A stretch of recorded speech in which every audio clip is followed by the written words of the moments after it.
maniniwala ako sa'yo na wala siyang pinatay ngayon? Anong ibig sabihin ng dugo sa mga kamay niya kung ganun? Ha? Huwag kang tatanga-tanga, Lara. Hindi kailangan ng baryo ang hindi nag-iisip na pinuno. Lara, ikaw ang pinuno ng mga manunugis, kaya alam kung kaya mong gawin ang bagay na yon. Ang anak ko, Lara, pinatay ng walang kalaban-laban. Pasensya na po. Sino nang hihina ngayon, Rian, ha? Sumuko ka na! Hindi niyo ako mapapasuko!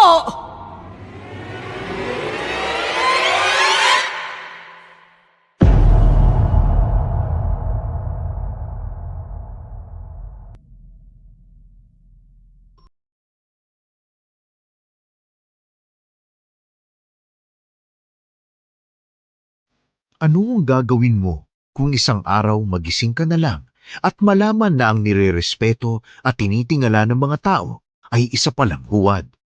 Isang traidor at may isang nilalang na sumusubok para maging katulad niya. Hahayaan mo ba na diktahan ka para ang tama ay maging mali para sa katanyagan? Ako nga pala si Lara, 23 years old, Tubong, Quezon. At ang lahat ng tanong na yan ay nagkaroon ng kasagutan matapos kong maranasan ang kwentong ilalahad ko sa inyo ngayon. Pero bago ko ituloy ang kwento ni Lara, Your Honors, sana naman mag-subscribe, like at share ninyo itong video na to. Tapos comment kayo, kwentuhan tayo. Sobrang laking tulong nun para sa munting channel natin. Maraming salamat, Kahukom.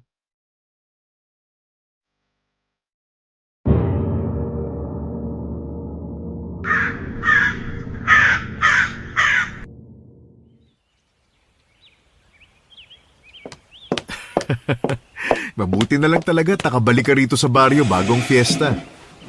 Ano pa bang magagawa ko? Hindi ba? Kailangan ako ng baryo para sa posisyon ni Lola. Sigurado naman kami na magiging mahusay kang pinuno katulad ni Rosario. Ako lang ho ito, Mang Eduardo. Kayo naman, no? Masyado yata talagang mapagbirong kapatid ko, hindi ho ba? Ay, wala namang problema yun. At masyado pa rin naman siyang bata. Masasaan pa't matututunan niya ang mga bagay na natutunan ni Rosario at maging kasing husay siya ng inyong lola. Ano ba naman kayo, Mang Eduardo? Masyado hong mababa ang hinahangad nyo para sa akin. Darating ang araw at alam ko pong malalagpasan ko pa si Lola.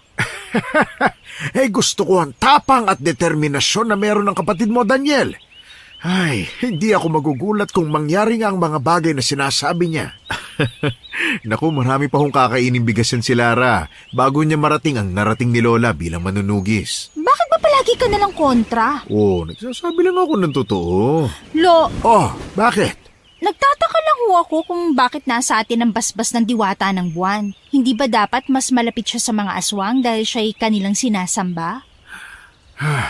Masyado naging magulo ang naging takbo ng buhay noon ng sinaunang diwata ng buwan. Wala siyang pinipiling tulungan. Si Lunara ay nagsilbing tanglaw ng mga panahon na yon tuwing lumulubog ang araw. Tunay na busilak ang kanyang puso para sa mga mortal at iba pang mga nilalang. Siya ang nagbabantay sa pagtulog ng mga tao upang ligtas na magising pagsapit ng umaga. Ano po nangyari? Nakilala niya si Dalisay, isang babaeng aswang na uhaw sa dugo at laman. Dahil ayaw niya ng karahasan, ay binigyan niya ng kakayahan si Dalisay na kontrolin ang gutom at pagkauhaw. Naging malapit sa isa't isa ang dalawa. Lubos na pinagkatiwalaan ni Lunara si Dalisay. Sadyang nababalot ng kasakiman ang mga aswang, Lara. Ano po mga sumunod na nangyari? Naging magkaibigan sila, hindi ba? Lumipas ang maraming taon ay nagbago ang mga aswang. Naghatid sila ng malakas na kapangyarihan. Mas naging ganid at gutom. Ginamit nila ang biyaya at kapangyarihan na binigay ni Lunara upang kumitil ng isang sanggol na naging dahilan ng matinding galit ng diwata. Isinumpa ni Lunara na tanging sa tanglaw lamang ng buwan makakaatake ang mga aswang. Isang kataksilan para lamang sa kapangyarihan. Yun ang katotohanan sa kanilang lahi, Lara. Sila ay sakim at ganid kahit nung umpisa pa lang. Paano? Maiwan ko muna kayo, ano? Dumalaw lang talaga ako para makita ang nakatakdang pumalit kay Rosario. Mananahimik na ulit ako dahil may mamumuno na ulit sa hukbo ng mga manunugis na binuo ng inyong lola. Hukom, Malawak ang ngiti kong pinanood ang pag-alis ni Mang Eduardo. Kilala siya sa baryo bilang isa sa nakatatanda at nire-respeto. Sa aking pagkakaalam ay katulong siya sa pagbuo ng hukbo ng mga manunugis. Hindi ko lubos maisip kung gaano kasakim ang mga halimaw na nakaya nilang pagtaksilan ang diwata na tumulong sa kanila. Dahilan kung bakit nagkaroon ng mga manunugis katulad ni Lola. Alam nyo, kahit naman nanggaling ako sa Maynila, buo na sa isip ko ang aking tadhana sa baryo na ito. Ako ang nag-iisang apo ni Lola na babae, kaya naman ako rin ang inaasahan ng baryo na maging susunod na pinuno ng mga manunugis. Malaki ang problema ng aming baryo sa mga aswang, kaya naman nabuo rin ni Lola Rosario ang grupo. Tahimik akong umupo sa upuan matapos umalis si Mang Eduardo. Hindi ko nagustuhan yung pakikipag-usap mo kay Lolo Eduardo kanina, ha? Bakit? Wala naman akong sinabing masama. Dinig na dinig yung kawalan mo ng respeto sa matanda. Alam mong nire-respeto siya sa baryong to. Kapag narinig ka ng mga kapitbahay natin ay tiyak na magiging masama ang tingin nila sa'yo. Kuya, imposible ang sinasabi mo. Anong sinasabi mo? Masyado akong mahalaga sa baryo para pagalitan. Ganyan ba talaga ang tingin mo sa sarili mo? Napakataas ng lipad mo. Isang bagay na wala kay Lola nung nabubuhay pa siya. At ako may kasalanan? Kuya, ako ang magiging tagapagligtas ng lugar na to. Bakit parang mali na magsalita ako nang naaayon sa naiisip ko? Sa tingin mo ba ipipiliin ka ng diwata sa oras ng ritual kung ganyan ang ugali mo? Kuya, huwag kang magbiro ng ganyan. Kung hindi ako, sino pa ba ang pwedeng humalili kay Lola? Kung ipagpapatuloy mo ang kayabangan mong yan, kahit ako ay hindi ko nagugustuhin na mamuno ka. Kuya, ano ba? Hindi maganda yung ganyang biro At sa tingin mo ba nagbibiro ako? Kuya, hindi na ako natutuwa sa mga sinasabi mo At hindi rin ako natutuwa kung paano ka umasta ngayon. Ay, bahala ka nga dyan. Tawagin mo na lang ako kung may kailangan ka o bisitang nangangailangan ng tulong. Inis at padabog akong pumunta sa aking silid. Habang humahakbang, ay iniisip ko rin ang mga sinabi at ginawa ko kanina. Pero kahit anong kalkal sa isip ko, ay wala naman akong nakitang kamalian doon. Masyado lang talagang OA si Kuya Daniel, kaya mabilis masaktan sa mga sinasabi ko. Palibhasa hindi niya naranasan ang tindi at bagsik ng buhay sa lungsod. Gumabi na. Naririnig ko na ang mga kuliglig, kaya naman naisipan kong lumabas na ng silid. Nakita ko si Kuya Daniel na abala sa pagluluto ng aming hapunan. Ihanda mo na ang mga plato at kutsara. Malapit na akong matapos ang niluluto ko. Kuya, anong ulam? Adobo, bilisan mo na at nang makakain na. Eto na nga, di ba? Siya nga pala. Ano yun? Bukas ay lumabas ka. Ha? Bakit? Magsisimula na kami magplano para sa gaganapin na fiesta sa 1 linggo. Kailangan mong pakiharapan ng mga tao.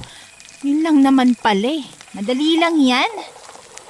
Oh, sinasabi ko sa iyo ha, ayusin mo yung pakikipag-usap mo sa mga tao. Alam mo kuya, masyado kang praning. Lara, mahalaga para sa iyo ang bagay na ito. Kung gusto mo talagang sumunod sa yapak ni Lola, matuto kang makibagay. Lara, naiintindihan mo ba? Oo na kuya, parang nagbibiro lang naman ako kanina eh. Nagbibiro dahil galit ako. Kung nagkataon ba na hindi ako galit noon, pagbibiro pa rin ba ang itatawag sa bastos na pag-aasal mo kanina?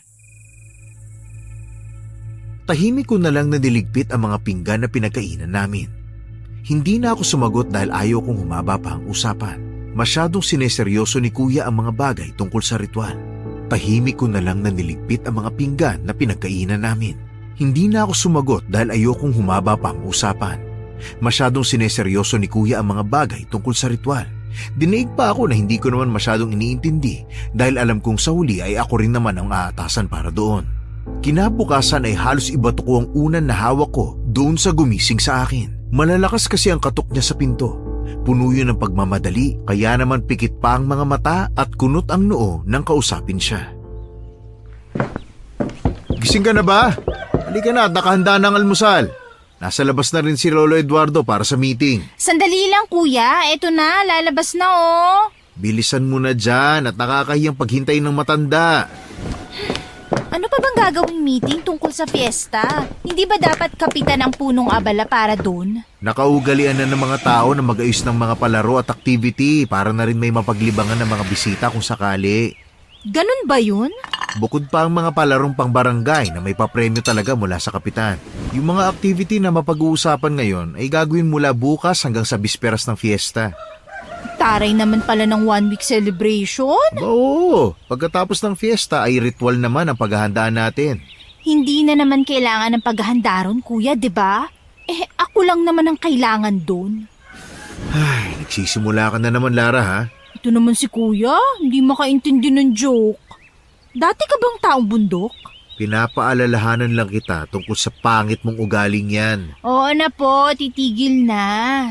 Bilisan mo na nga dyan kumain at nang makalabas na tayo. Matapos kaming kumain, ay lumabas na kami ng bahay. Sa bakuran ay may kubo. Kaya naman hindi na rin kailangang isara ni Kuya Daniel ang pinto dahil doon lang din naman ang aming punta. Naaninag ko na ang ilang mga kabaryo kasama si Mang Eduardo. May katabi siyang babae na kamukha niya pero higit na mas bata ang edad sa kanya. Dinig na ang ingay mula sa aming kinatatayuan kaya siguradong magsisimula na sila sa meeting. Narito na pala ang ating magiging pinuno eh. Huwag niyo masyadong sanayin at baka maging malambot at walang gawin dahil may respeto na naman siyang natatanggap kahit wala naman siyang gawin. Mas lumaki pa lalo ang ulo. Naku, mahirap na. Kuya, hindi ako ganun, no? Anong akala mo sa akin? Mayabang. Ay nako, kayo talaga magkapatid. Parang aso't pusa. Ay, tamang-tama si Rosario sa banta niya sa akin kapag magkasama kayo. Ano po palang una natin pag-uusapan? Ang mga kaganapan sa fiesta. May mga naisulat na kaming aktibidades na gagawin. Magandang gawain kung bigyan ng pagpupugay ang mga manunugis. Tama nga naman. Bilang pasasalamat sa walang sawang proteksyon na ibinibigay nila sa ating baryo. Ihim ako na pangiti sa ilang pagsang-ayon na narinig ko, kaya naman hindi ko na pinagtuunan ng pansin ang matatalim na tingin ni Kuya Daniel sa akin. Ilang oras din ang itinagal ng pagpupulong bago ito tapusin ni Mang Eduardo. Mukha naman siya masaya sa napag-usapan, kaya sulit ang sermon sa akin ni Kuya. Ilang araw na ang lumipas, kagaya ng inaasahan ay napakaraming nangyari sa baryo. Katulad ng sinabi ni Kuya, maraming mga ganap ang bawat isa sa mga nagdaang araw at ngayon ay mas makulay at buhay ang buong baryo dahil ngayong araw na ang fiesta. Asikasuhin mo na ang mga putahe. Marami pa tayong bisita, kuya. Kamag-anak lang natin. Alam mo naman ngayon, kahit hindi inimbita ay sigurado ang pagpunta. Lumang bahay naman kasi to, kuya, kaya siguro ganun. Hindi naman ako nagre-reklamo. Sanay na rin ako eh. Mukhang uulan na naman, oh. Asahan mo na ang pag-ulan tuwing fiesta. Palagi naman eh. Baka kasi masyado ka nang mapait. Para daw kahit papano mabawasan ng simangot ng mukha mo. Palagi kasing mainit ang ulo mo eh. Baka sakaling malamigan kung umulan. Sus, diyan ka naman magaling eh. Sa kalokohan. At ikaw naman, sanay na sanay sa pagsusungit. Mabuti pa eh, tingnan mo kung anong kulang sa mga nakahain. Nakakahiya sa mga bisita kung kulang-kulang ang mga putahe sa mesa. Oo na po, boss. Masyado ka mainit. Hukom, abala ko ng mga oras na yon. Nagsimulang tumulo ang patak ng ulan hanggang sa tuluyan na itong lumakas. Kaya naman halos nasa loob na ng bahay namin ang mga bisita. Mas narinig namin ang mga ingay at halakhak ng mga kamag-anak namin na parang ngayon lang din nagkita-kita. Minsan pa ay nakikita ko si Kuya Daniel na sumasali sa pinag-uusapan habang ako ay nanatili na lang natahimik sa tabi. Minabuti kong abalahin ang sarili sa pagtataboy ng mga langaw sa pagkain hanggang sa bigla akong napatingin sa labas ng aming bahay. Halos di na makita ng buo ang isang babae dahil sa lakas ng ulan. Tahimik siyang nakatayo sa labas ng bahay at hindi gumagalaw. Ang mga mata niya ay nakatuon lang sa bahay namin. Kuya, Bakit? May problema ba? kilala mo ba yung babae na nasa labas? Kanina ko pa siya napapansin, nakatayo lang eh. Ha? Sino? You know, hindi ba siya nilalamig dyan? Papasukin mo nga. Nakakaawa eh. Papasukin mo nga. Hindi naman natin siya kilala eh. Pwede ngayon. Fiesta ng baryo ngayon, Lara. Lahat welcome sa baryo natin. Pero ang creepy talaga niya. Hindi ito ang oras para mag-inarte, Lara. Sige na, labasin mo na, papasukin para kahit papano yung makakain siya. Ito na. Hi, miss. Gusto mo bang pumasok sa loob? May mga pagkain ron, basang-basa ka pa. Halika, papahiramin kita ng damit. Hindi na kailangan. Ha? Naku, huwag ka nang mahiya. Mababait naman ang mga bisita sa loob, hindi ka pupunahin. Talaga? Oo naman, halika na. Pasok na tayo sa loob. Baka magkasakit ka pa kung mas mabababad ka sa basamang damit. Nauna akong maglakad papasok ng bahay namin. Dumiretso ako kay kuya at nagpaalam na kukuha lang ng damit na pwedeng pamalit ng babae. Kaya naman siya ang pumalit sa akin sa pag-entertain sa misteryosang bisita. Mula sa kwarto ay rinig ko ang mga kamag-anak namin na sinusubukang isali ang bagong dating na babae sa usapan nila. Nang makakuha ako ng ipapahiram na damit sa babae, ay bumalik na ako sa kanila. Eto, basang-basa ka. Magpalit ka muna ng damit mo. Salamat. Ano ka ba, wala yun? Made in Manila pa yung mga damit ko na yan, kaya pasok sa trend. Ewan ko sa'yo, Lara. Samahan mo muna siya sa banyo para makapaligo at makapagpalit na. Palagi ka na lang talagang kontrabida sa buhay ko. Minsan di ko alam kung pinanganak ka lang ba talaga para maging kontrabida eh. Di ka naman, samahan kita sa CR para maging komportable ka na kahit paano. Bakit? Ano pangalan mo? Kanina pa kasi kita tinatawag na Miss eh. Rian. Nice meeting you, Rian. Ako nga pala si Lara. Ganon din ako. Pwede magtanong? Ano yun? May kilala ka ba rito? I mean, nung nakita kasi kita sa labas, umuulan na pero nagstay ka ron at hinayaan na mabasa ng ulan. Wala kasi akong alam na ibang mapupuntahan. Napansin ko na natigilan siya habang nakatitig sa mga sandata na pagmamay-ari ni Lola na sigurado kong mamanahin ko rin. Natawa ko habang nakatingin doon. Ngunit nang lumingon ako kay Rian ay wala nang kahit na anong emosyon sa mukha niya habang nakatingin sa mga bagay na nakasabit sa dingding. Kay Lola ang mga sandata na yan. Kung hindi mo natatanong, sikat na manunugis si Lola bago siya namatay. Manunugis? Hindi mo alam yun? Sila yung mga humaharap at nakikipaglaban sa mga aswang para maprotektahan ang katahimikan ng baryo. Naniniwala ka ba sa mga aswang?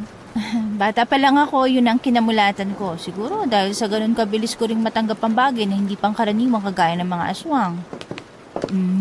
Hindi ko akalain na kahit galing kang Maynila, naniniwala ka pa rin sa mga ganitong bagay. Bakit? Ikaw ba hindi? May mga pagkakataon na hindi ko gustong maniwala pero dinadala at binabalik ako sa posisyon kung saan kailangan kong buksan ang mga mata ko dahil yun na lang ang paraan para makita ko ang sarili ko. Ha? Hindi ko maintindihan.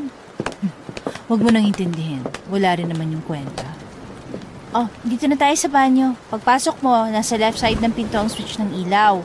Buksan mo na lang pagkapasok mo. Hintayin na lang kita dito sa labas, ha? Salamat. Sige, magpalit ka na ng damit. Pumasok na sa banyo si Rian habang ako ay tahimik lang na naghihintay sa labas. May mangilan-ngilan na nagtatakang pumasok sa banyo pero mabilis kong pinigilan at sinamahan sa isa pang available na CR na nasa taas ng bahay. Yun ang pinaka-public comfort room ng bahay namin. Habang naghihintay ay kita ko ang paglalakad ni Kuya Daniel papalapit sa akin. Hindi pa tapos yung bisita mo? Tingin mo ba magstay ako rito na mukhang security guard kung tapos na siya? Wow! Bakit ang sungit mo? Para ka kasing di na grade 2 magtanong. Nasaan ang kayabangan natin dyan, ha? Bakit nawala? Hindi ko talaga minsan maintindihan ng trip mo. Ano? Natanong mo na ba siya kung bakit siya napadpad dito? Wala raw siyang ibang mapupuntahan. Ewan, siguro gutom na gutom kaya parang kakainin ng mga tao sa bahay kanina kung makatingin. Nakakaawa siya, kuya. Buti nga, napansin mo eh. Ako pa ba? Siya nga pala. Nandyan sina Kuya Eddie at Lolo Eduardo. Hinahanap ka kasama ng mga baguhang manunugi sa grupo. Grabe, may mga bagong recruit? Dahil sa ideya mo na activity nung isang araw, maraming gustong sumali para may pagtanggol din nila ang sarili at ang pamilya nila. Si kuya, sabi ko sa'yo eh. Mas nakaganda ang suggestion ko na akala mo gusto ko lang ng credit. Bakit, hindi ba? At least, 'di ba? Ay, wala na ako sinabi. Yan na, lumabas na siya ng banyo. Mabuti naman at kasya sa'yo ang damit ko. Salamat nga pala rito. Ano ka ba? Wala yun. Halika na nang makakain ka na. Masasarap ang mga yon. Ako nagluto eh. Napakayabang. Pinanood lang naman ang tutorial sa internet. At least kuya, nakuha ang tamang timpla. Ako pa rin na nagluto at naghalo ng mga yun, no? Ay, nako. Bilisan nyo na nga rin at naghihintay sina Lolo Eduardo at Kuya Eddie. Sino ang mga yun? Yun ba? Punong tagapayan ng baryo. Masyadong ginagalang dahil na rin sa edad at alam mo na, karanasan sa buhay. Yung lola mo, anong meron kay lola? Ginagalang din ba siya sa lugar nito? Naku, masyadong madaming natulungan at nabigyan ng proteksyon si lola bilang manunugis bago siya namatay. Kaya naman kahit patay na, mataas ang tingin ng mga tao sa kanya. Minsan naiisip ko kung kaya ko ba talaga siyang higitan sa mga bagay na nagawa niya. Magagawa mong bagay na yun. Talaga? Paano? Huwag mo nang sundan ang yapak ng lola mo. Gumawa ka ng sayo. Ha? Gusto ko nga na mapantayan siya bilang ako naman ang papalit sa naiwan niyang pwesto bilang leader. Kung ganon, magiging isa kang mahusay na manunugis. Alam ko. Oh, narito na pala ang pinuno natin eh. Sino naman tong magandang binibini na kasama mo? Si Rian po, bisita ko. Ganun ba? Nako, masyadong malakas ang ulan at lumalalim na ang gabi. Hindi ligtas para sa kaibigan nyo na umuwi pa sa kanila. Alam niyo naman kung gaano kadelikado ang baryo natin sa ganitong mga panahon. Huwag kayong mag-alala, Lo. Pwede naman siya matulog sa kwarto ko. Doon na lang ako sa kwarto ni Kuya. Total, may extra namang kutsyon sa kwarto niya. Mabuti naman kung ganon. Masyadong delikado na kung lalabas pa siya. Maraming mababangis na hayop ang pwedeng umatake ngayon. Ngayon ho talaga? Fiesta na fiesta. Ganitong mga araw abala ang lola mo sa pakikipaglaban na hindi rin naman naging mahirap dahil lubos ang tiwala sa kanya ng mga kasama niya sa grupo. Isama pa ang basbas ng diwata na ipinagkaloob sa kanila. Gustong-gusto ko na talaga makita ang diwata na tinutukoy niyo. Hindi na ako makapaghintay na makilala siya. Pasasaan ba't makikilala mo rin siya sa araw ng ritual at pagbabaspas sa'yo? Magpapakita ang diwata sa buong baryo para sa ritual? Ganon din ba nangyari sa dating pinuno? Nakakatuwa na masyado siyang interesado sa aming manunugis. Gusto mo bang mapabilang sa kanila? Lo, nakakahiya na binibigyan niyo pa siya ng responsibilidad. Hindi ko gusto magbuwis ng buhay para sa grupong hindi ko natitiyak ang katapatan sa prinsipyo at paniniwala. Ha? Anong sinasabi mo dyan? Sigurado ako magaling na namumuno ang dating leader ng mga manunugis. Hindi lang din kasi sa baryong to kilala ang ngalan niya, kundi sa malalapit din na nayon. Sinabi mo pa, isang napakahusay at matapang na manunugis si Rosario bago siya namatay. Sayang lang at hindi ko siya naabutan. Nais ko pa namang makita sa personal ang kilalang manunugis sa baryo na to na bali-balitang pumapatay sa ilang daang aswang. Nariyan naman ang kanyang apo na natitiyak kong magiging magaling din na pinuno. Kung ganon, pumunta ka rito dahil gusto mong makilala si Lola? Masyado ko siyang idol, kaya gusto ko siyang makilala. Nakapatay ba naman ng napakaraming aswang eh? Siya, maiwan ko na kayo ha. Masyado ng madilim ang gabi at panigurado na maglilinis pa kayo ng mga iniwang kalat ng mga bisita ninyo. Sandali Lo, ihatid ko na kayo. Naiwan kami ni Rian sa loob ng bahay. Pinanood ko kung paano niya igala ang mga mata niya sa buong sala. Bahagya pang tumayo at naglakad papalapit kung saan nakadisplay ang mga armas at sandata ni Lola nung nabubuhay pa siya. Ako naman ay nag-umpisang magligpit ng mga pinaggamitan at kalat sa lamesa sa sala. Isang katangahan. Ha? Anong katangahan ang sinasabi mo? Wala naman.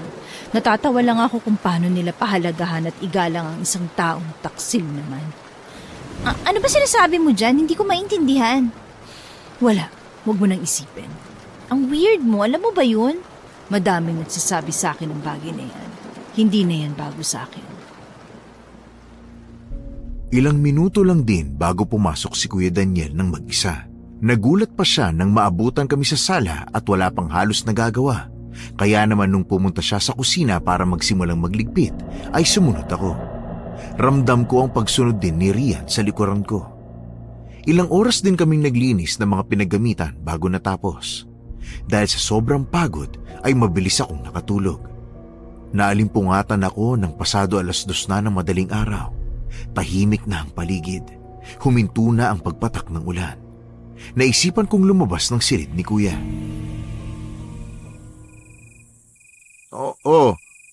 bakit gising ka pa? Ay, kuya naman, akala ko kung sino. Sino bang akala mong magpapakita sa'yo? Tayong tatlo lang ang nandito sa bahay. Bakit ba? Bigla akong kinabahan eh. Ay, ang arte-arte mo talaga kahit kailan. Ang arte-arte mo talaga kahit kailan, nyenye. Isip bata. Tulog na ba si Rian? Siguro. Hindi naman lumabas ng kwarto mo eh. Ikaw kuya, bakit di ka pa natutulog? Hindi ako makatulog eh. Siguro uminom ka na naman ng kape bago humiga, no? Ay, nga mo na nga. Alam mo naman na kasiyahan ko na ang pagkakape. Sabi mo, ako ang makulit, pero ikaw may katigasan ng ulo. Sandali, sisilipin ko lang si Rian, baka may kailangan eh. Uy, nakakahiya. Aabalahin mo pa ang taong tulog na. I-check ko lang naman. Part pa rin yun ng hospitality, no? Ewan ko sa'yo. Wala na ako sinabi. Masyado ka lang talagang cold-hearted. Sige na, sige na. Silipin mo ng bisita nang manahimik na ako. Naiiling na lang akong naglakad papunta sa kwarto ko kung saan pansamantalang natutulog si Rian. Dahan-dahan pa ang naging pagbukas ko ng pinto, ngunit agad natigilan nang makitang wala siya. Mabilis akong lumabas at naabutan si kuya na pahiga na sana sa sofa, pero nang makita ko ay agad na napatigil. Ano? Tulog na ba siya? Wala siya sa kwarto, kuya. Paano nangyari yun? Kanina pa ako dito hindi ko naman nakitang lumabas siya ng kwarto. Nasaan kaya siya? Delikado pa naman sa labas tuwing gabi, di ba? Sabi rin ni Lolo Eduardo. Kumalma ka muna ha. Baka naman nagpapahangin lang.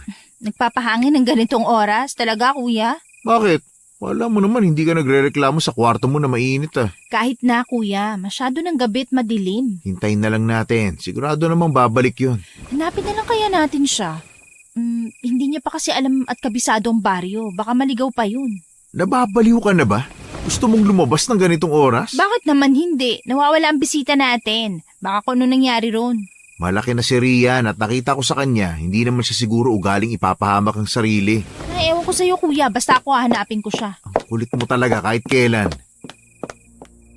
Hindi ko na pinakinggan ang sinabi ng aking kapatid. Kumuha ako sa kwarto ng balabal na maaaring proteksyon sa lamig bago ako muling lumabas. Sinusundan ni kuya ang bawat hakbang ko. Nais niya akong pigilan hanggang sa nakarating na kaming dalawa sa pintuan. Nang akmang bubuksan ko na ang pinto ay bigla itong bumukas. Bumungad sa amin si Rian na halatang nagulat nang makita kami. Dumako ang tingin ko sa damit na suot niya. May bakas ng dugo ang manggas sa kanang braso. Kulay puti rin kasi ang telang pinahiram ko sa kanya, kaya madali kong napuna ang bagay na yon. Di ba sabi ko sa'yo huwag ka na masyado mag-alala at babalik naman siya panigurado? Uy, Rian, saan ka ba nanggaling? Nagulat ako nang makitang wala ka sa kwarto ko. Pasensya na, nagpahangin lang. Saan ka ba dumaan, Rian? Hindi kita napansin na lumabas Sa bintana.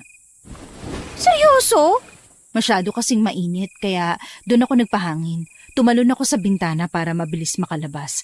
Nakakatamad kasing dumaan sa pintuan Ang cool mo naman. Pasensya na kayo Nag-alala tuloy kayo. Ayos lang yon. Masyado lang talagang OA itong kapatid ko. Guest natin siya, kuya. Oo na. Wala na bang problema? Pwede na bang matulog na tayong lahat? Sumang-ayon si Rian sa kanyang sinabi, kaya wala akong nagawa kung hindi ang pumayag na lang din kahit na gusto ko pa sanang tanungin kung saan siya nanggaling.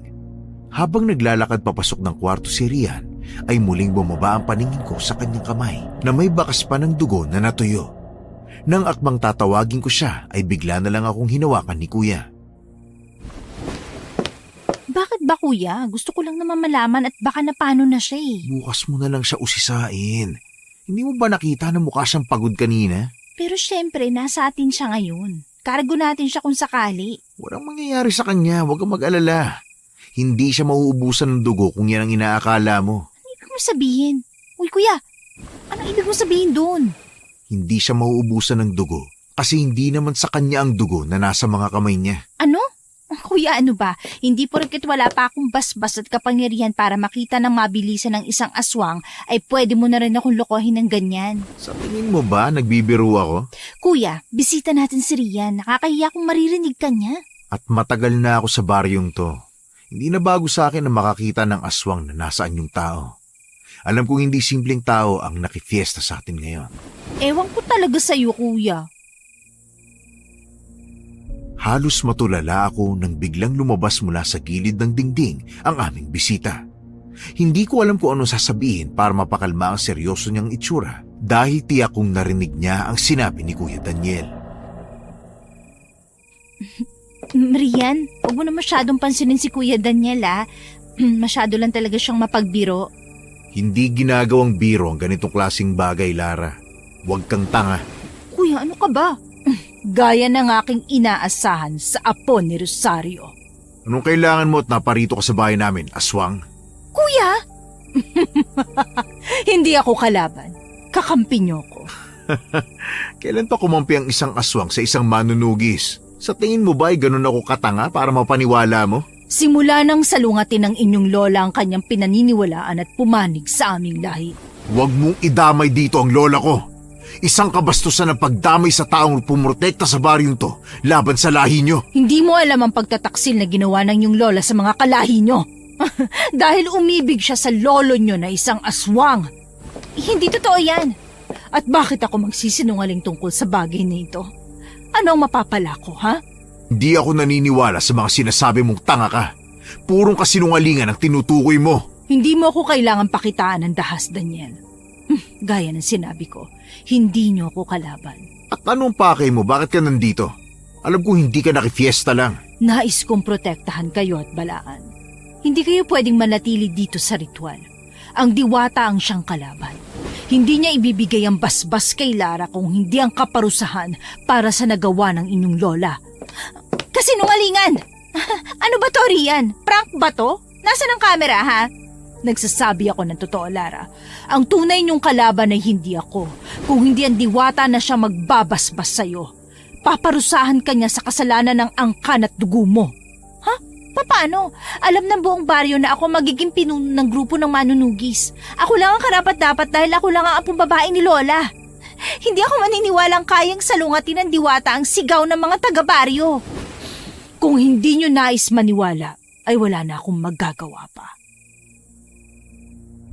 Nang akmang aalis na si Rian ay biglang kumilos si Kuya. Nasa mga kamay na niya bigla ang buntot paging nakadisplay lang kanina. Naagaw niya ang atensyon ng aswang, ngunit nakatayo lamang si Rian at pinapanood ang galit na mukha ni Kuya. Walang planong gumalaw kahit na nakikita niya ang kagustuhan ni Kuya na siya ay patayin. Mabilis akong lumapit sa aking kapatid at hinawakan ng kanyang kamay na aatake. Tama na, Kuya.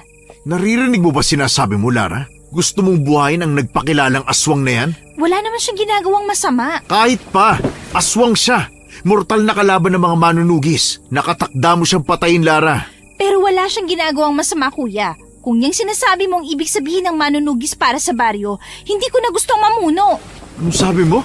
Kung ang pagpatay ng aswang na wala namang ginagawang masama ang ibig sabihin ng isang manunugis, hindi ko na gustong mamuno dito. At maniniwala ako sa'yo na wala siyang pinatay ngayon? Anong ibig sabihin ng dugo sa mga kamay niya kung gano'n? Ha? Huwag kang tatanga-tanga, Lara. Hindi kailangan ng baryo ang hindi nag-iisip na pinuno. Natahimik ako sa kanyang sinabi. Tuluyang nakaalis sa aming bahay si Rian.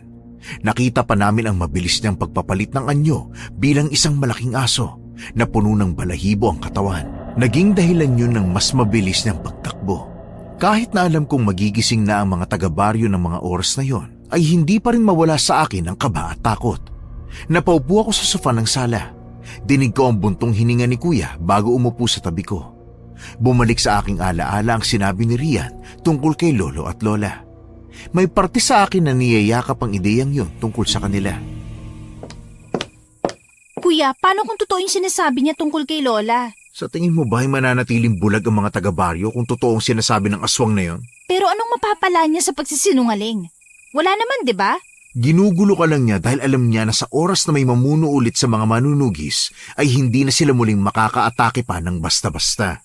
Pero kuya, narinig mo kung paano niya sinabi ang bagay na yun. Parang siguradong sigurado siya na tama siya. Lara, wala ka pa masyadong karanasan tungkol sa mga aswang at kababalaghan, kaya naiintindihan ko ang mga tanong at takot sa isip mo. Pero ito ang tandaan mo, kailanman ay hindi pumanig ang aswang sa katulad nating tao. Tuso sila, tanging pagkain lang at panlaman sa mga gutom nilang sikmura ang tingin nila sa atin. Iba ang kutob ko, kuya. Dahil binigyan ka ni Rian ng ibang wakas sa katapusan ng ritual mo. Mabait at mapagmahal ang diwata ng buwan. Kaya natitiyak ko na walang katotohanan ng sinasabi ng aswang na yun. O sige na, magpahinga ka na. Sigurado magiging abala na naman tayo sa mga susunod na araw para sa ritual na mangyayari para sa'yo. Inalalayan ako ni Kuya papasok ng aking kwarto habang hindi pa rin kumakalma ang isip ko sa mga tanong at takot na nagsisimulang maghari sa dibdib ko. Lalo pa at patuloy na rumaragasa ang mga salita ni Rian sa aking isip. Ang paghahanda sa ritual kinabukasan ay hindi nangyari. Nagising kami na nagkakagulo ang baryo. Puno ng galit at iyakan ang naririnig kaya naman dali-dali kaming lumabas ni Kuya sa bahay. Lumapit kami kay Mang Eduardo na ngayon ay mahaba ang muka at may malalim na iniisip habang nakatingin sa mga alagang hayop na nakahandusay sa lupa at wala na ring mga laman loob at buhay. Mang Eduardo? Anong nangyari dito? Paano nangyari to? Sinalakay tayo, Daniel. Kailangan nang maisagawa ang ritual sa lalong madaling panahon. Pero hindi ho ba wala naman sa atin ang pagdedesisyon niyan? Tangi ang diwata ng buwan ang magdedesisyon sa bagay na yan, Lo. Ang mga hayop na ito ang patunay ng pagbabalik ng mga aswang para manggulo. Huwag po kayong mag-alala. Titipunin ko ang mga manunugis mamayang gabi para magpatrolya sa buong baryo. Hindi ba't masyadong delikado ang gagawin ninyo? Wala pang basbas ng diwata ang mga armas na gagamitin nyo. Higit na mahirap lalo pa at wala kayong karanasan sa pakikipaglaban. Bilang magiging pinuno, dapat ko hong turuan ang aking hukbo na huwag umasa sa kapangyarihan, hindi po ba? Mukhang buong-buo na ang iyong loob at wala na akong magagawa. Sigurado ka na ba sa gagawin mo, Lara? Pwede kang mapahamak. Mas maraming mapapahamak ngayon kung hindi pa tayo kikilos. Ang paghahanda para sa pag-iikot mamayang gabi ang pinagkaabalahan ko buong araw. Minabuti kong patulugin na ang mga kasamaan ko na katulad ko ay puno rin ng kumpiyansa at galit para sa halimaw na gumawa nito sa aming mga alaga. Kinagabihan, pagkatapos naming kumain ng hapunan, ay lumabas na kami ng bahay. Dala-dala ang flashlight para sa karagdagang ilaw para sa aming pagpapatrolya. Hindi pumayag si Kuya na mag-isa akong umalis ng bahay. Kaya naman kasunod ko na siya sa paglalakad sa matalahib na kagubatan dahil doon ko nilagay ang aking sarili. Tiyak kong nasa kanika nilang ruta na rin ang aking mga kasama sa mga oras na yon. Natutuwa ako na marunong ka na mag-isip kahit papano. Ano ba akala mo sa akin, Kuya? Batang musmos na hindi makakaintindi ng panganib at ipipilit ang gusto? Kagabi lang todo protekta ka kay Rian. Dahil wala naman siyang sinakta na isa sa atin. Ngayon iba na. Pinatay na niya ang mga hayop na pangunahing pangkabuhayan ng mga kabaryo natin. Kailangan niya ang bagay na yon kung sino man siyang halimaw. Paano kung si Rian ang may gawa? Wala tayong magagawa kung di natin gawin ang tungkulin ko bilang manunugis. Papatayin ko siya para maprotektahan ang katahimikan ng baryo na pinilit din protektahan ni Lola nung nabubuhay pa siya. Uy, nag-mature ka na talaga. Matured naman talaga ako, Kuya eh. Napunong-puno ng kahanginan sa katawan?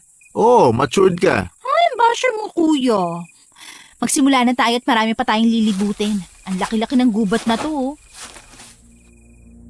Nagpatuloy kami sa paglilibot ni Kuya Daniel sa madilim na gubat.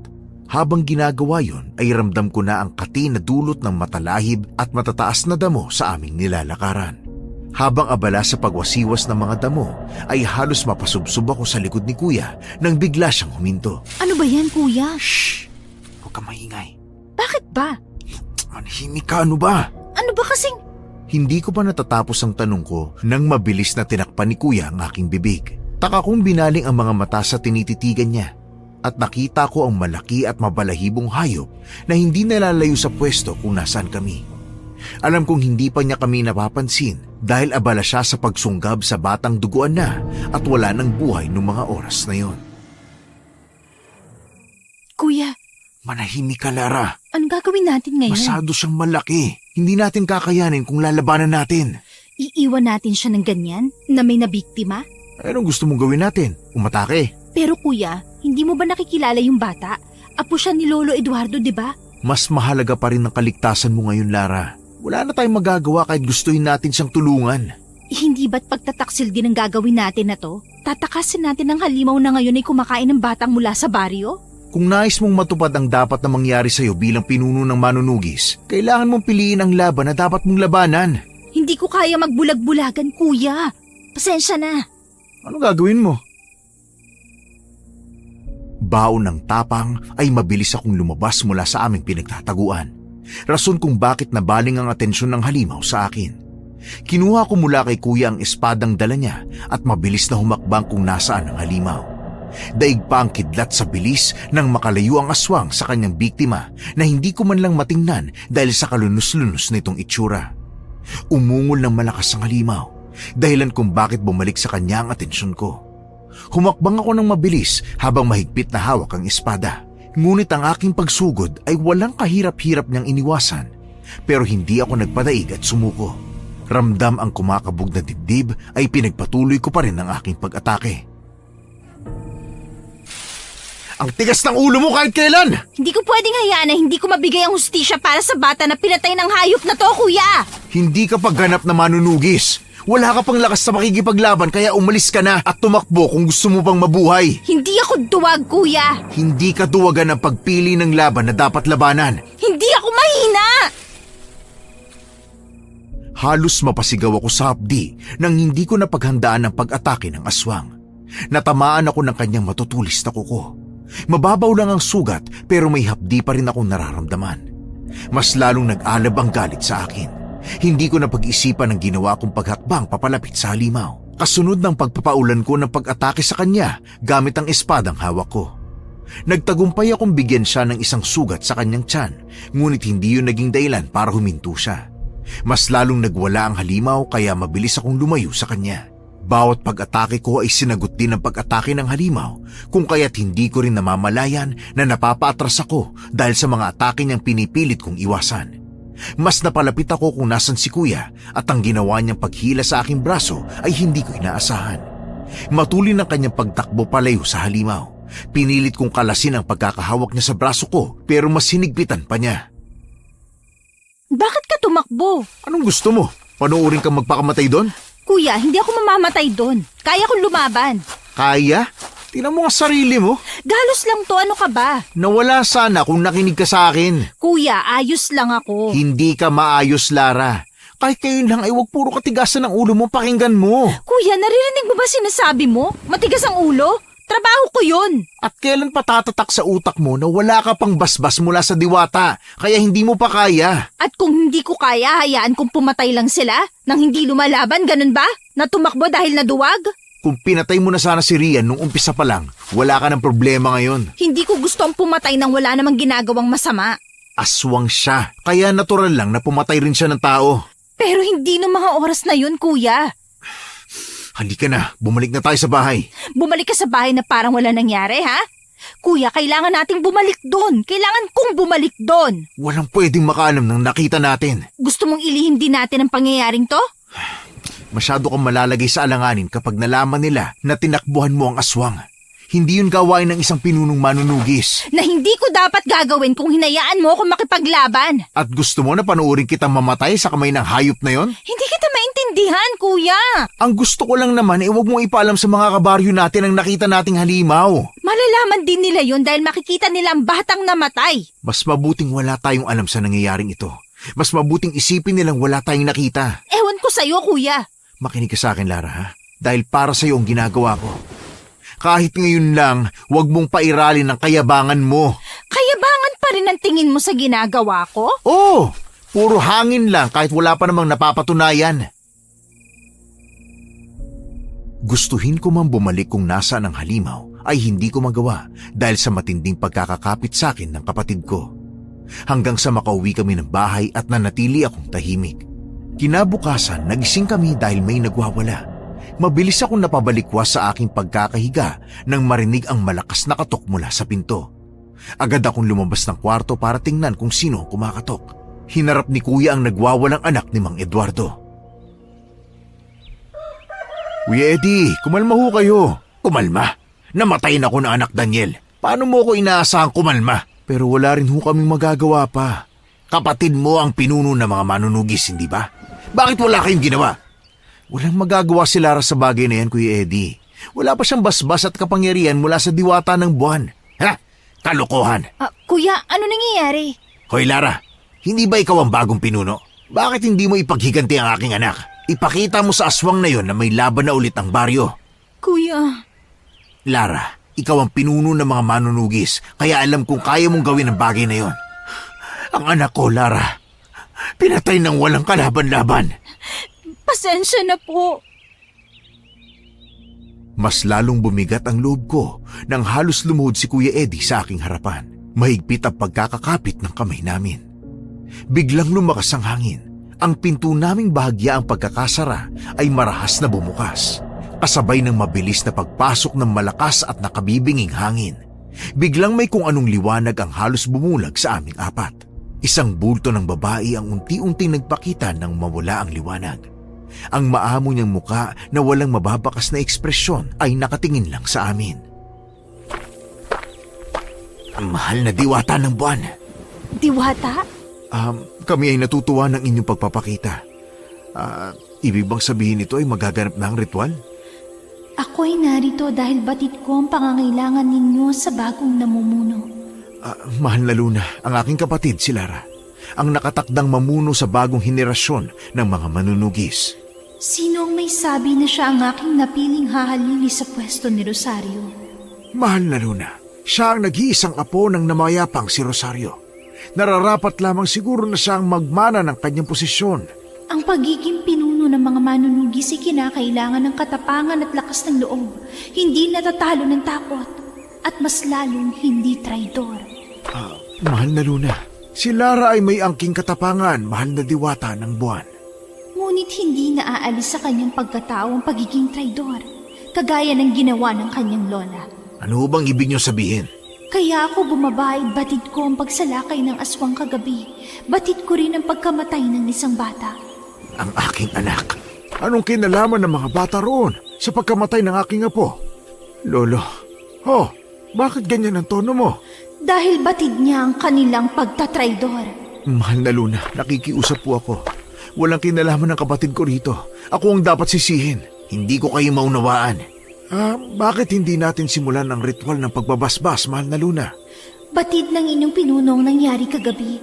Nakita niyang nilapa ang bata ngunit siya ay napuno ng kaduwagan na tumakbo. Yun ba ang nais ninyong mamuno sa inyo? Hindi ako duwag! Ngunit iba ang nakita ko. Hindi ako duwag. Wala kang alam. Nakikita ko ang lahat na nangyari mula sa buwan. Kaya sino ka para sabihing wala akong alam? Alam ninyo ang nangyari sa aking anak? Kuya Eddie. Alam ninyo pero wala kayong ginawa para iligtas siya? Patawarin mo po ako, Kuya Eddie. Anong silbi na paghingi mo ng tawad ngayong patay na ang aking anak? May babalik ba niya ng buhay niya? Eddie, kumalma ka. Tay, namatayan kayo ng apo tapos gusto niyong kumalma ako? Hindi madadaan sa init ng ulo ang lahat. Gusto kong malaman, Tay. Kagaya ni Rosario ay nagtaksil siya.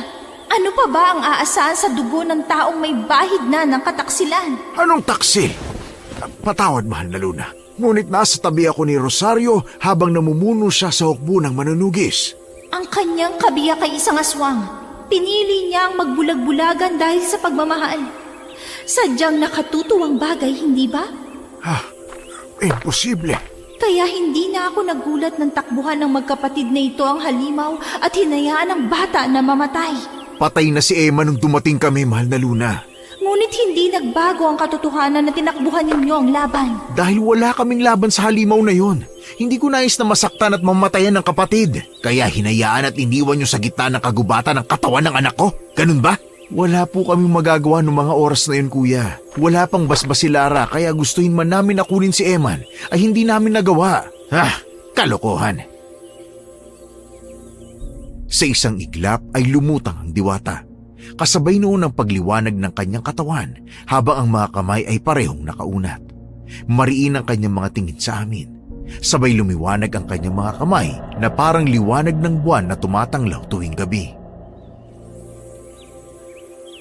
Bilang diwata ng buwan ako ay inyong pakinggan. Mawalan nawa ng kakayahan sa paglaban ang may dugo ng kataksilan.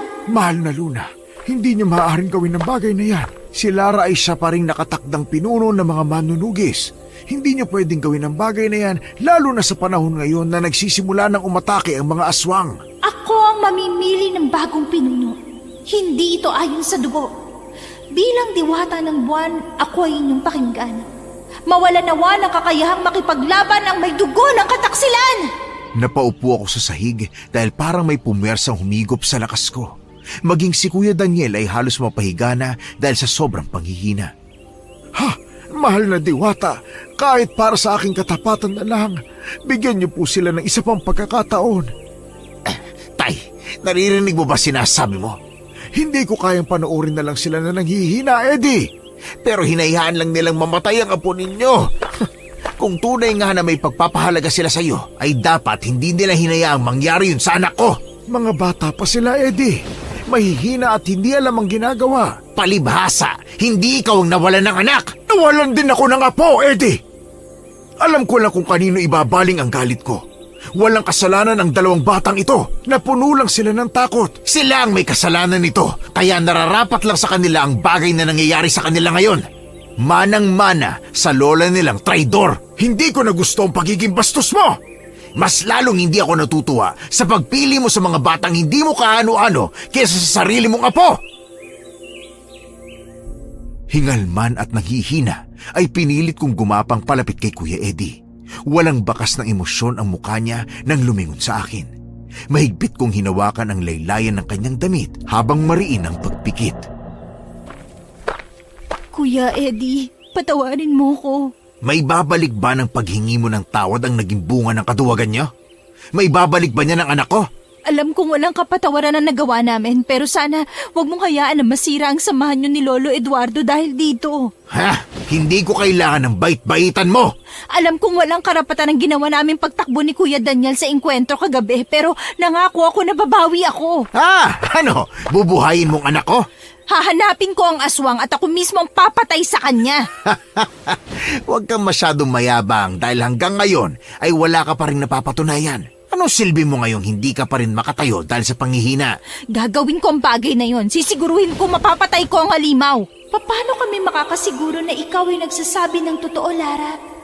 Wala na akong dapat itago. Kahit na ganito ang aking lagay, sisikapin kong matupad ang pinangako ko. Mamamatay ka lang sa gusto mong mangyari, Lara. Kuya Daniel, wala akong pakialam. Ngayon ka pa ba matatakot? Isang katangahan ang gagawin mo. Gusto kong ituring to bilang kabayaran sa kataksilan ni Lola. Hindi ako sang-ayon sa gusto mong mangyari. Magpapakamatay ka lang dahil sa kayabangan mo. Wala na akong pakialam kung kayabangan ang tingin mo sa ginagawa ko. Gusto kong bumawi at yun ang gagawin ko. Hindi naman tuluyang naging matigas ang puso ng diwata. Ibinalik niya sa amin ni Kuya ang aming mga lakas, kaya naman nang tuluyang mawala ang diwata, ay nagsimula na akong kumilos sa gagawing paglalakbay. Habang naghahanda ng mga kagamitan, ay baka sa itsura ng aking kapatid ang hindi pagsang-ayon sa aking kagustuhan. Natapos ko na ang pag-aayos ng mga kakailanganin namin nang may biglang kumatok. Tamad na pinagbuksan ito ni Kuya. Tumambad sa amin sina Mang Eduardo at Kuya Eddie na hindi pa rin mapinta ang muka. Lo, Kuya Eddie, bakit ho? May kailangan ho ba kayo? Gusto naming sumama. Masyado pong delikado para sa inyo, Lo. Delikado rin sa inyo. Pero kasalanan ko pong bagay na ito. Iha, hindi mo kasalanan ang nangyari. Alam ko pong ginagawa niyo lang to dahil matalik yung kaibigan si Lola. Huwag mo na kaming bilugin para hindi sumama. Gusto naming makita kung tutuparin mo ang pinangako mo. Eddie, ano ka ba?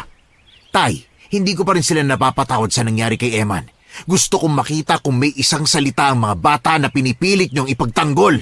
Kuya Eddie, alam kong hindi matutumbasan ng kahit ilang beses na paghingi ng tawad ang sakit na nararanasan niyo. Pero gusto kong ipakita na seryoso ako sa bagay na yun. Hindi ko gusto na takbuhan ang engkwentrong yun pero wala akong sapat na lakas para matalo ang halimaw, lalo na't hindi pa ako ganap na manunugis na binigyan ng basbas ng diwata ng buwan. Sana sa paglalakbay nating to, mapatunayan kong seryoso ako sa paghingi ng tawad. Ako ang pumilit kay Lara na tumakbo. Hinila ko siya habang nakikipaglaban dahil natakot akong maiwang mag-isa. Kung may dapat sisihin, ako dapat yon. Magsimula na tayo sa paglalakbay nang makitil na ang dapat na mamatay. Nagsimula na kaming maglakbay. Bitbit ko ang espadang ginamit kagabi habang hawak naman ni Kuya ang buntot pagi na pag-aari din ni Lola. Ang mag-ama ay may dalang itak at palakol. May laman ding asin at bawang ang bitbit nilang supot. Nilakad namin ang matalahib na gubat, dahan-dahan at palingalinga habang unti-unting humihigpit ang hawak sa espada. Gabi na kaya naman mas tumindi ang pag-iingat sa aming galaw. Nang mapatingala ay kitang-kita ko ang liwanag ng buwan. Kabilugan na kaya nag-uumapaw na ang liwanag na galing sa buwan. Ilang sandali pa ay may narinig kaming mga yabag kasunod ng pamilyar na ungol. Kailangan natin mag-ingat. Huwag pangunahan ng emosyon, Eddie. Alam ko ang bagay na yun, Tay. Malapit lang sila. Sisiguraduhin kong mapapatay ko ang hayop na yan. Hindi kailangan pangunahan tayo ng galit, Kuya Eddie. Mas lalo tayo mapapahamak. Wala na akong pakialam. Ang gusto ko lang ay mapatay ko ang hayop na pumatay sa anak ko. Mula sa anino ng malaking puno ay nakita na namin ang halimaw. May tangay na naman itong biktima. Mabilis kong nilapitan ang halimaw dahilan para maagaw ko ang atensyon niya. Isang ungol ang kanyang pinakawalan, ngunit wala itong balak bitawan ang kanyang biktima. Sa isang iglap ay nagbago ang kanyang anyo.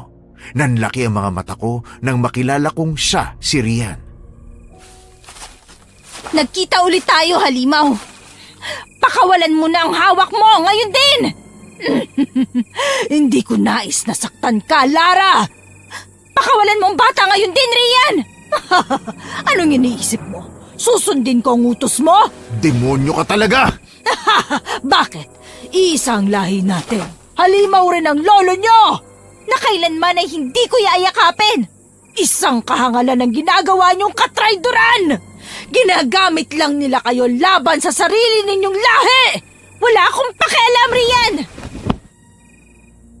Sumabay ang hangin sa aking paggalaw. Mabilis ako nakalapit kay Rian, ngunit naging mas matulin ang ginawa niyang pagkilos. Sa isang iglap, hawak na niya ang aking leeg, habang bakas pa rin ang nakakalokong ngisi na meron sa labi niya. Lara! Ito lang ang kaya mo, Rian. Hindi pala kailangan matakot ang mga kabaryo namin kung mahinang nilalang lang ang aatake sa amin. Hayop kang demonyo ka! Pakawalan mong kapatid ko!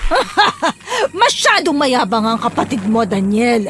Bakit ko pakakawalan kung hindi niya naman hinihingi?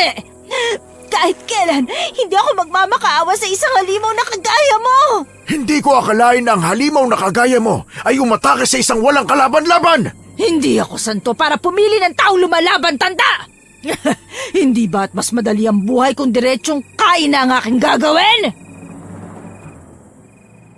Humihingal na ako pero hindi pa nasisiyahan si Rian at bahagya pa akong iniangat. Ang kanyang mga kuko ay nagsimulang tumarak sa aking leeg, dahilan ng pagtulo ng dugo mula doon. Natatawa niyang pinapanood yun bago inilapit ang kanyang muka at dinilaan ang tumutulong dugo mula sa leeg ko. Walang iya ka! Pakawalan mo ako! Sadyang napakasarap ng dugo ng isang taksil! Demonyo ka! Wala ka na bang alam na sabihin, Daniel? Alam ko na ang bagay na yan! Gusto mo talagang makitil? Sino ang papatay sa akin? Kayo? Kalokohan! Ni hindi na nga makagalaw at makalaban sa hawak ko ang pinuno nyo! Mabilis ang ginawang pag-atake ni Kuya habang mahigpit ang pagkakahawak niya sa buntot pagi. Isang marahas na hampas ang pinakawalan niya, ngunit hindi natinag ang halimaw na nagawa pang dilaan ang sugat na mula sa latigo na ginamit ni Kuya. Hindi naging hadlang ang pagkakahawak ni Rian sa akin sa kanyang mabilis na pagkilos. Kaya halos maistatwa ang aking kapatid nang biglang bumungad sa harapan niya si Rian. Hindi siya kakikitaan ng hirap at nagawa pang itulak ang katawan ng kapatid ko. Tumalsik si Kuya sa isang malaking puno. Hirap na sa pagtayo pero sinikap pa ring labanan si Rian. Mas lalo akong nagpumiglas sa pagkakahawak ng halimaw, ngunit mas lalo lang humigpit ang pagkakakapit ni Rian sa aking leeg. Walang iya ka! Siguruhin mong hindi ako makakawala dito dahil ako mismo ang papatay sa'yo! Sa tingin mo ba talaga kaya mo ko? May pangako akong tutuparin, hangal. Kaya sisiguruhin ko sa ating dalawa ay ikaw ang mawawala at mamamatay. Masyado ka mayabang, Lara. Para sa isang manunugis na wala namang kakayahan na sugatan man lang ako. Hangal ka! Sinabi ko na sa'yo, binalaan ko na kayo na walang kwentang diwata na sinasamba nyo. Pinabayaan ka niya dahil lang sa kataksilan na hindi naman ikaw ang gumawa.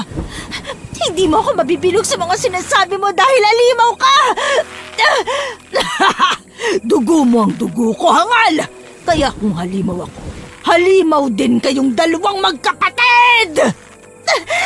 Hindi ako halimaw na kagaya mo! Huwag mo ko tulad sa'yo! Hindi ko alam ngunit kusang bumalik ang lakas ko. Gamit lang ang aking kamay ay buong lakas kong tinanggal ang mistulang tanikala niyang pagkakahawak sa aking liig. Nang ako ay makawala, hindi ko inasahan ang magkakasunod na pag-atake ni Mang Eduardo at Kuya Eddie. Gamit ang kanilang itak at palakol ay magkasunod nilang binigyan ng mabibilis na wasiwas ang halimaw na si Rian. Hindi niya inasahan ang pag-atake mula sa mag-ama, kaya naman nagtagumpay sila Mang Eduardo na tamaan siya. Ungol ang naging sagot niya sa kanila at mabilis na lumayo para tingnan ang sugat na natamo.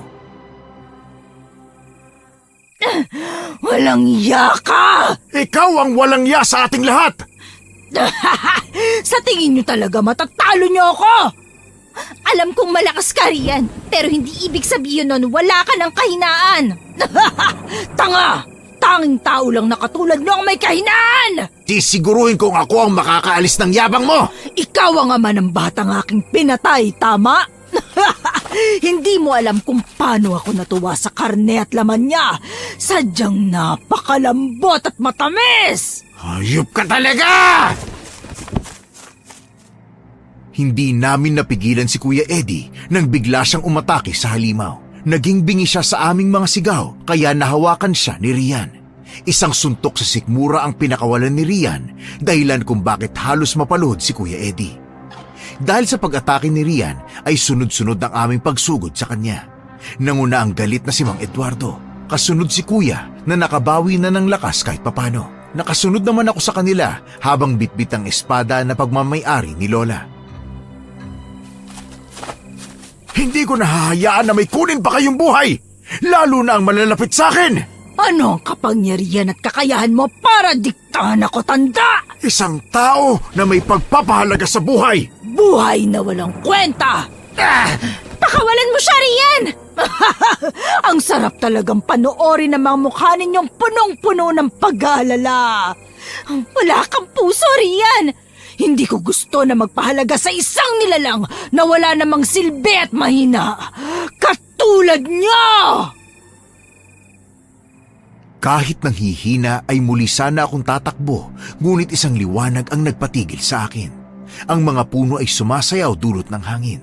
Kasabay ng pagkalat ng liwanag sa paligid ay tuluyang nagpakita ang lumulutang na diwata ng buwan. Malamig ang tingin niya sa halimaw na nasa kanya rin ng atensyon. Nagliliwanag ang katawan niya, parang buwan sa langit na sa wakas ay nagkaroon ng pagkakataon na bumaba. Nanatili siyang nakalutang habang pinapasadahan kami ng tingin. Mahal na diwata! Isang kalapastanganan ang ginawa mo, aswang! Ako'y walang ginagawa. Sila ang nangabala sa aking pagkain. Gusto lang namin na ihinto mo na to, Rian!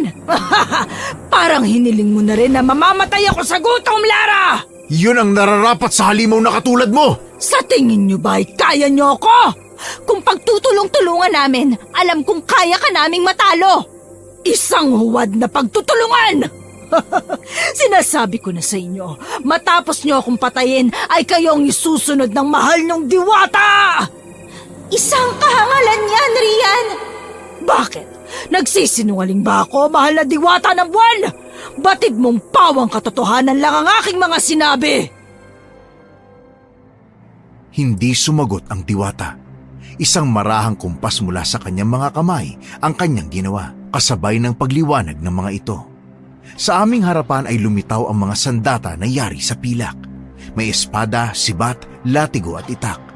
Kapwa nagniningning ang mga ito dahil sa liwanag na mula sa buwan at kapangyarihan ng diwata.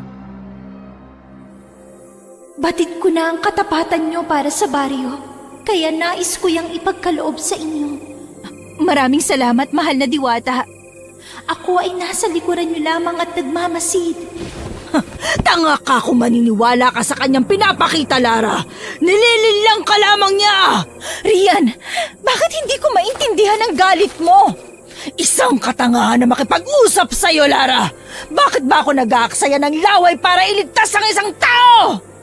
Hindi ko naman hinihingi ang pagliligtas mo dahil hindi ko kailangan ng tulong mo mula sa halimaw na katulad mo! Nang sandaling mahawakan ko na ang espadang bigay ng diwata, ay gumapang na sa aking katawan ang enerhiya. Naging magaan ang bawat hakbang ko at ang aking pagkilos ay naging mabilis. Si Kuya Daniel naman ay kinuha ang sibat at katulad ko ay lumusob sa kung nasaan ang halimaw na si Rian.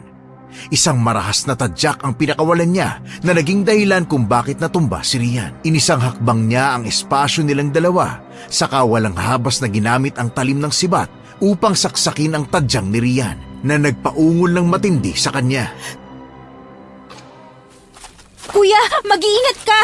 Bantayan mo ang kilos niya, iho. Hindi pa natin tuluyang nakikita ang buong lakas niya, kaya hindi pa natin alam ang limitasyon niya.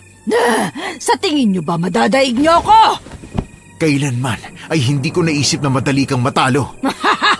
Hindi nyo ako matatalo dahil hamak na mortal lang kayo! Tumayo si Rian mula sa pagkakahiga. Hindi niya pinagtuunan ng pansin ang sugat sa bandang tagiliran. Matulin siyang tumakbo hanggang sa nakalapit na siya sa katawan ng kanyang biktima. Panoorin mo, ganito ko kinain ang laman at dugo ng iyong anak. Sadyang nakatatakam. Walang iya ka talaga! Alalahanin mo, may paraan sana para hindi dinanas ng anak mo ang nangyari sa kanya pero naduwag ang tagapagligtas! Tumahimik ka! Muling sumugod si Kuya kasabay ni Kuya Eddie. Mahigpit ang naging paghawak nila sa kanika nilang mga armas na bigay ng diwata. Ang talim ng sibat ni Kuya ay muli niyang sinaksak sa bandang balikat ni Rian, habang ang hawak na palaso ni Kuya Eddie ay tumama naman sa bandang leeg ng halimaw. Dahil sa pagtama ng mga sandata ay unti-unting napaluhod si Rian, bakas ang pagkawala ng lakas nang tuluyan siyang napaluhod sa lupa. Yan lang ba ang kaya nyo? Mahihina! Nangihina ka na pero nakuha mo pa ang magyabang. Sino may sabing nangihina ako, Lara? Hindi ako katulad nyo na mahihina at walang kwenta! Ipakita mo ang lakas mo kung ganon.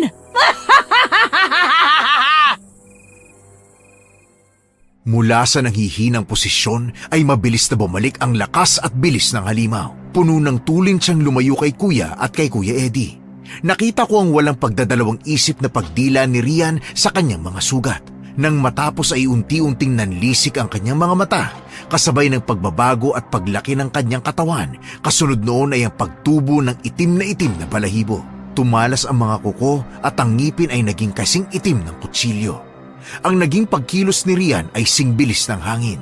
Isang ungol mula sa kanya kasabay ng pagsunggab ng kagat sa binti ng walang buhay niyang biktima. Sa paraan ng kanyang pagkagat ay halatang halata ang kawalan ng awa dahil sa kanyang marahas na kilos. Wala kang awa! Demonyo ka!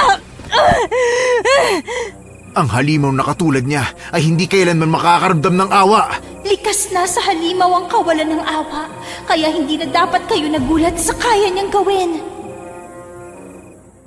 Ang pagod na aming nararamdaman ay nawala na parang bula matapos magpakawala ng liwanag ang diwata. Ngunit iba ang naging epekto nun sa halimaw. Isang galit na alulong ang nagmula sa kanya nang sandaling matamaan siya ng liwanag. Isang daing ang lumabas sa malaking bunganga nito kasabay ng unti-unti niyang pagluhod. Walang iya kayo! Hindi nyo ako matatalo! Matatalo ka na, Rian! Mahina ka na! Wala ka ng lakas! Hindi! Gawin niyo ang dapat niyong gawin. Huwag niyong hintayin na makabawi siya ng lakas. Hindi ako papayag na matalo! Tao lang kayo! Higit na mahina kaysa sa akin! Kaya hindi ako papayag na matalo nyo lang! Sinabihan na kita, Rian. Walang magandang maidudulot ang pakikipaglaban sa amin. Mga mahihinang nilalang kayo! Sino nanghihina ngayon, Rian, ha? Sumuko ka na! Hindi nyo ako mapapasuko! Mabilis ang naging paghakbang ko palapit kay Rian. Buong puwersa kong itinarak ang hawak kong espada sa kanyang katawan. Hindi ako tumigil doon dahil kahit na dinig na ang ungol at alulong mula sa kanya, muli kong hinugot ang espada bago ko siya sinaksak ulit sa kanyang dibdib. Hindi ko inaasahan ang kasabay na pagsaksak ng sibat ni Kuya sa likuran ni Rian at ang palasong lumipad na tumama mismo sa kanyang noo. Tuluyang bumagsak sa lupa si Rian.